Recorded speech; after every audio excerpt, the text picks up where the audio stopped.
way in the tour, the word will get out. Somebody will say, man, somebody said your dad's in the music business or did something in the business. What's that? Who is he? And they'll usually, very kind of humbly say, oh, well, you may never have heard of him because, he's in the Christian music world, and his name's Steven Curtis Chapman. And they've had several occasions where these people go, are you kidding me? Steven? And sometimes they throw an expletive in there, it's like, Steven bleeping Curtis Chapman? Like, we grew up on his music. Of course we know who that is, are you kidding? And the guys just laugh because they're like, Dad, we've never heard your name with that word inserted in there. It's pretty interesting, But these people that are just, these rock bands and alternative bands are like, man, we totally know his music. That's your dad? No way. It's been pretty crazy. And then that opens these amazing doors for them to end up having pretty incredible conversations with a lot of these bands they've toured with, and find out that they're guys who grew up around the church and, got disillusioned in somewhere on the journey, and just it's been really amazing. Even that, the ministry of that's been pretty incredible. If you've been listening to Christian music any time over the past decades, then you recognize that voice as the one and only Steven Curtis Chapman. My name is Sarah. Welcome to the Passion Meets Purpose podcast, and you are in for such a treat. I'm not sure if you've read Steven's book that came out a number of years ago. It's called Between Heaven and the Real World, and it is fantastic. It's one of the ones I have purchased on Amazon and sent to friends and family, even if they're not readers. There's just something about this book. I read it in a weekend, and it kept me up at night because I just kept going chapter by chapter. We're going to start out by talking about the book. We're also going to talk about his sons and their band, Colony House. It's funny how you can hear his voice just light up when he talks about his boys. You could ask Steven about his music all the time, but you bring up his boys and he goes into the stratosphere with pride, and rightfully so. Here's our conversation with Steven Curtis Chapman.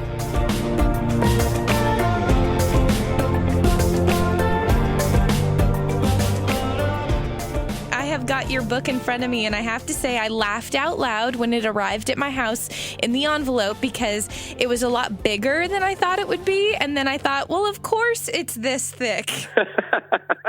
Yes, of course. It's Steven Curtis Chapman. How could it not be a lot of words? Right? Oh, that's funny. Yeah, see? Yeah, it was I know, our goal was around, I think, 80,000 to 80,000 words, I think, was the goal that the publisher gave me. And we came in with 140,000. Right.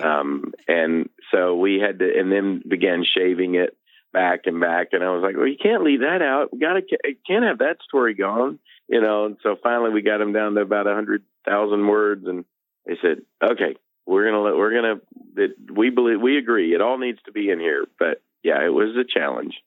Well, let's jump into a few of my favorite parts. And you know what? I'm going to go for the one that caused my jaw to drop. Mm-hmm. And it's basically for anyone that's read Mary Beth's book, Choosing to See, and they understand how important that word is to your family. I'm not going to give away the end of the book. I'm just going to say, what would you like to talk about with that final closing chapter and how God orchestrated something that is remarkable? It's going to cause people's jaws to drop. What can you say about that?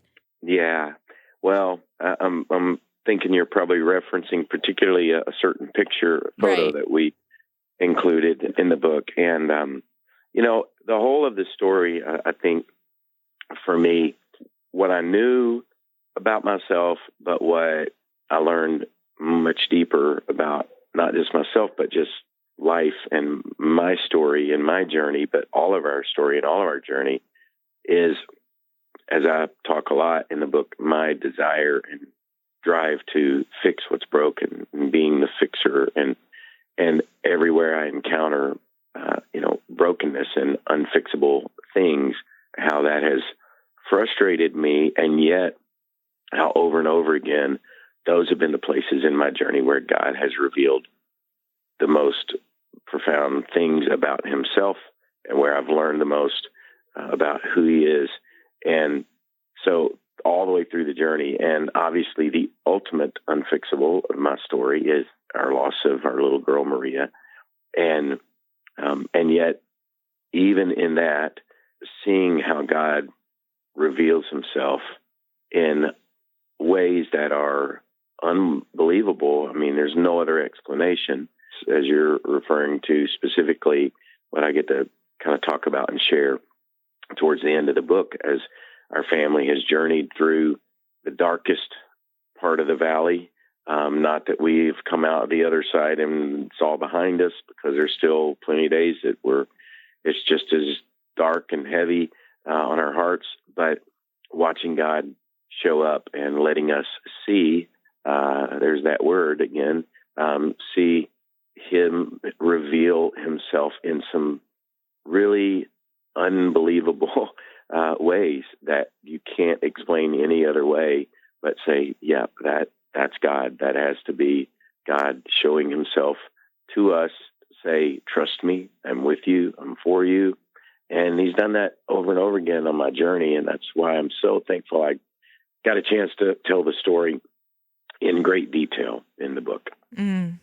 So good. You had mentioned after Maria's passing that you started reading every book on heaven that you could find. You wanted to become a student of heaven because you had a daughter living there now. Would you share a little bit about what you discovered and how it maybe changed your view? Well, yeah, I mean, I think even the title was one that, as I thought about what to call the book, there was one point when I really was kind of fighting for the title Unfixable, because I felt like so much of that theme of, when I encounter those unfixable things in my life and in my marriage and can't fix what's broken, and the frustration of that, and yet how God has over and over again shown up in those ways. But I really kept coming back to this idea of a little bit using the song that I wrote years ago, Heaven in the Real World, the music that I've written, and it's all been inspired from the places where, again, God has shown up. Heaven has kind of made an appearance in a very real world, and trying to write songs about that, not just escaping the real world into these heavenly notions and ideas, kind of the old, so heavenly minded of no earthly good and all of that, but to be, very heavenly minded, but still of great earthly good, because, you're bringing it into the real world that we all live in. And that's what I've hoped and wanted to do with my music for all these years. That phrase and really heaven, truly, not just heavenly ideas or heavenly notions, but the place, heaven, became so much more important to me and so much more real when my little girl went to be there. And I get to share again in great detail of what I really believe is the closest I have come to standing at the door, or I did stand at the door of eternity at the hospital as we walked in and spent a few moments with Maria's shell, as we called it, because we knew that she was not there, but that she'd gone to be with Jesus. But it was such a tangible moment of standing at the door of heaven, and could see just inside, but I really couldn't see anything except just the door cracked, and just had this sense. And again, I say see, I was seeing in my mind's eye, and just in kind of the Holy Spirit giving me just this understanding that I am standing here. This is it. There's no question. My little girl's on the other side of that door, and I want, with everything in me, and my wife and I want to run through that door and go be there. But thank you, God, that I can really know and believe fully this is real. But I wanted so much to see inside. And I think, yes, at that point, I began to think I want to know about it. I want to read books about it. But what I began also to realize is, we're still looking through this very dark glass, and even our best ideas are still, going to be so fuzzy and hazy and out of focus of what really is there. And yet it's real. And I think that's the part that I really found the greatest comfort in is, God, I'm going to have to trust you with what I don't know about what heaven is, because I can read all the books in the world and they're all going to tell, a different story. And there's a reason why, even in Revelation and, in the Bible, it's these images that we can't even really kind of put together in our brains, because it's like we're trying to, scoop up the whole ocean in a Dixie cup, and kind of go, oh yeah, I can put the ocean in that. We can't put all of that into our, very finite brains, this infinite goodness and beauty. But, what I have come completely to believe and know is that ultimately it is real, and we're on this journey. And as I, title of the book is living sort of in this place between these two, between this very real world of brokenness and yet longing for and believing with all my heart that heaven is real, and that there is a place that every tear is going to be wiped from our eyes, and everything is going to be made right, and all of the sad things are going to come untrue.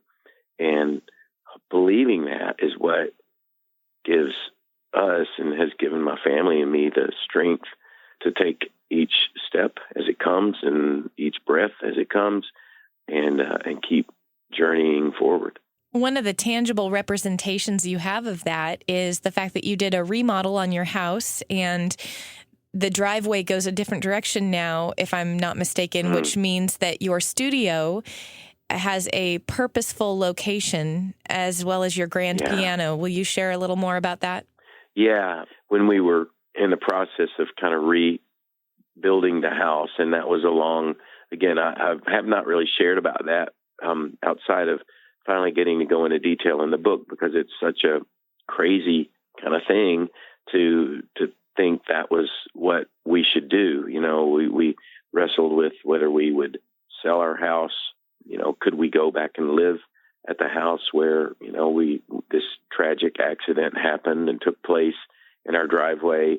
And would that always just be, this looming dark, reality for coming home and being in that home? But we were there for a little while and felt like, no, I think we need to stay here. This feels like holy ground. I mean, this is a very sacred place, and it's where our daughter went to be with Jesus, but it's where our oldest daughter, got married and began a chapter of her story only a few months after Maria went to heaven. And it's where we raised our kids, and, so many memories. And I don't feel like, my wife said it best. She said, I don't think I can leave here, but I don't think I can live here. So what do we do? And became very stuck. And so after much prayer and really wrestling through the process for me, because I just couldn't come to peace with the idea of what my wife said she was feeling like she wanted to do for just the healing process, would be to actually rebuild a house there on the very same spot, but just be able to change much about the way it was laid out, and the driveway, and where the accident took place, and just all the memories that began to realize these are a part of that, will always be a part of us when we walk in this door and drive up this driveway this way. And so in the process of that, right where the driveway came and where the accident took place, it was obviously important that we kind of structured all of that. And I really didn't even realize it until after, we had done the rebuilding and the restructuring with an architect, kind of changing things around, that actually where the accident took place, what sits in that spot now is the recording studio. I was able to build kind of just beside the house, connected by a breezeway, a little recording studio, a home studio that I use to make my music. And basically right in the kind of the heart of the studio, right about where my piano sits, where I've written some of the songs since that tragedy, just declaring we're trusting God's faithfulness and God's goodness, and sat actually with Matt Maher and wrote a song called Hallelujah, You Are Good, with tears streaming down our faces as I shared the story in detail with him, and wrote that song just declaring that God is good even when life is so hard. It was really sitting in pretty much that same spot where Maria met Jesus. So, things like that really, again, that we didn't even plan for, but we are able to see God orchestrating little reminders of his faithfulness and his goodness to us, even on this journey that's been very difficult. We'll be right back with our conversation, but first, a heartfelt thank you to our sponsor, Northwest University. Have you heard NU is all in on tech?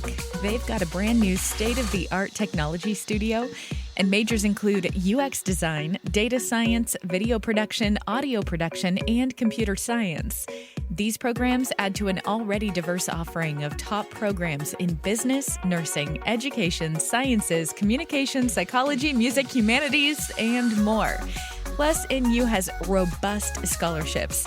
This is on top of their already low tuition. Ministry majors in the traditional undergrad program receive a 50% scholarship. Northwest University's Christ-centered community always stands out. Spiritual vitality is their firm foundation.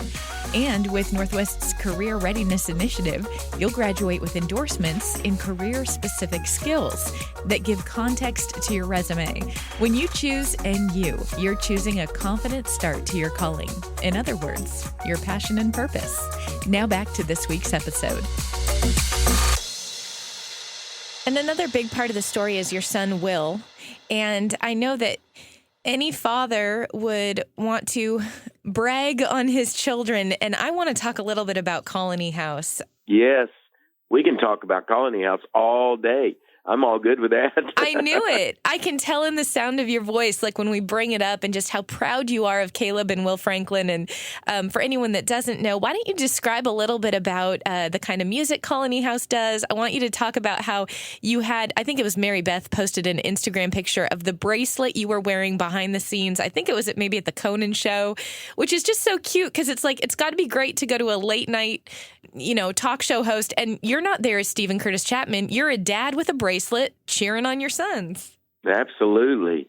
Well, I am so proud of my boys and just so thankful for not only the musicians. I mean, I say I'm proud, and I'm incredibly proud of their music and an amazing record called Only the Lonely, and, their television performances on Today's Show and Conan O'Brien and Late Night with Seth Meyers, James Corden's show, and, just killing it. I mean, they're doing so great. But what I'm most proud of, and it really is kind of captured in this little moment that their record was released.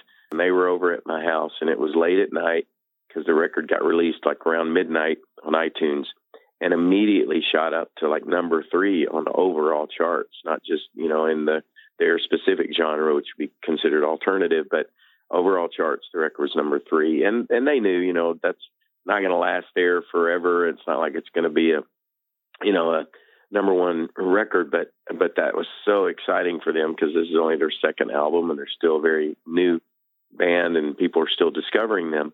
But Caleb and Will, Caleb's a guitar player, Will is the drummer, and they toured with me for about 5 years. So some people saw them on tour with me. They're just amazing musicians and have been since they were teenagers. And, but they, after all of this excitement and, checking up, updating and refreshing the phone every 5 seconds to see, what was going on and how excited people were about the new record, they were getting ready to go home about, 1:30 in the morning. And Caleb, without me prompting this, my son Caleb said, well, hey, before we go, why don't we pray together? And Caleb just proceeded to pray this amazing prayer and just said, God, we know that this is a gift and that this is your favor on us. And we really want to honor you with it. And you've given us a story, and we want to tell that story well. And we want to do it in a way that honors you, in a way that's respectful and reflects you. And I mean, just it was everything that I would have hoped. All those years of praying for them and hoping they're watching, because we all know that a lot more is caught than taught. And even though I tried to teach them some things, I'm hoping they're catching some good things and not just all the bad things. And, I see them respond that way. That is pretty amazing and pretty encouraging. So, yeah, I'm so excited for them and proud of them. And check them out. If you don't know Colony House music, you got to listen to it. It's amazing. Have you gotten to a place yet where someone might see you and the name Steven Curtis Chapman doesn't mean anything to them, but if they hear that you're the dad of the boys in Colony House, they think that's pretty cool? Oh, yeah. Yeah, I've had people, when I go to their concerts and different things where people be like, yeah, this is our dad. Oh, man, love your son. Amazing music, amazing band. They don't have any idea, who I am, because the world that my boys are in, there's a mainstream music world where, it's really been fun on both ends of it, because there are a lot of guys, in that world that never heard of me. And then it's really also for them a lot of fun when they go into a lot of places and have had several encounters with people that tours that they've been on with other artists that are, mainstream artists. And they won't say anything about, who their dad is or any of that. They're just doing their thing and showing up and playing great music. And somewhere along the way in the tour, the word will get out. Somebody will say, man, somebody said your dad's in the music business or did something in the business. What's that? Who is he? And they'll usually, very kind of humbly say, oh, well, you may never have heard of him because, he's in the Christian music world, and his name's Steven Curtis Chapman.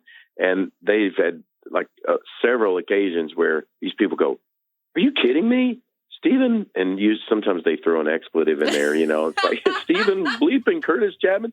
Like, we grew up on his music. Of course we know who that is, are you kidding? And the guys just laugh because they're like, Dad, we've never heard your name with that word inserted in there. It's pretty interesting, funny. But these people that are just, these rock bands and alternative bands are like, man, we totally know his music. Wow. That's your dad? No way. It's been pretty crazy. And then that opens these amazing doors for them to end up having pretty incredible conversations with a lot of these bands they've toured with, and find out that they're guys who grew up around the church and, got disillusioned in somewhere on the journey, and just it's been really amazing. Even that, the ministry of that's been pretty incredible.